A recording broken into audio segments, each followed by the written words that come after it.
Since I was a little kid in Puerto Rico, I always loved dancing. I always was in cheerleading. I was in anything that had dance to it. I was there. Then I came here and there wasn't a lot of dance options in schools like I wished there were. I always had that in my head that I wanted to be a dancer when I grew up. And then high school year came, I always wanted to be at BAA, Boston Arts Academy, to major in dance. That happened my first 2 years.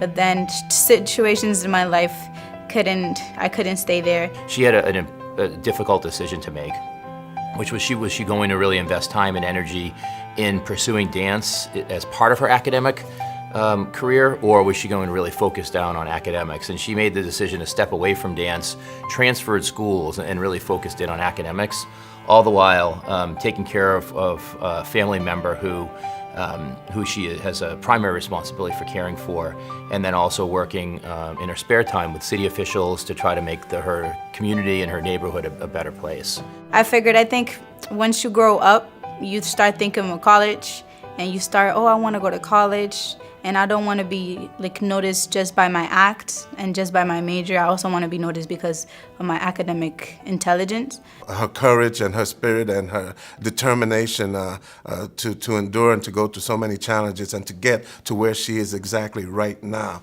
Another great example of how bright the future is going to be for all of us in this country, and particularly in the Boston area. I think for my major, that I major in special education, my 10-year dream is to open an organization, a community organization that helps everybody in their community, but be specific with special education, because that's what I'm majoring in.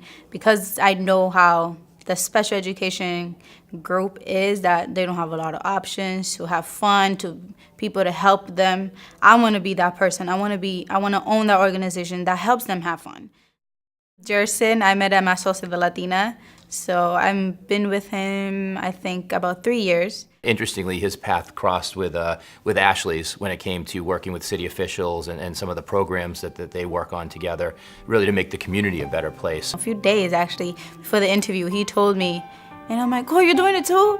And he's like, yeah. And then I didn't know that the interviews were on the same day. And then when I came here, he's like, the colleagues told me that, Jerson, we just met with him, and it was curious. And when they called me, they were like, yeah, it's funny how you two actually know each other, and you two won, but it was just a coincidence. I'm like, yes, it's just a coincidence.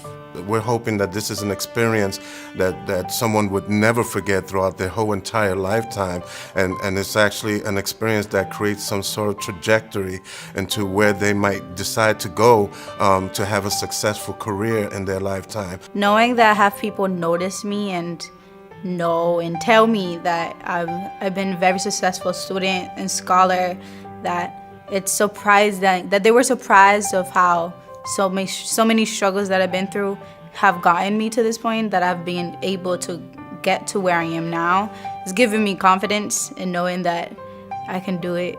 I don't have to stop and think of oh my God, am I gonna be able to do it? Can I do it? I can be able to be yes, I'm gonna do it, and I will do it.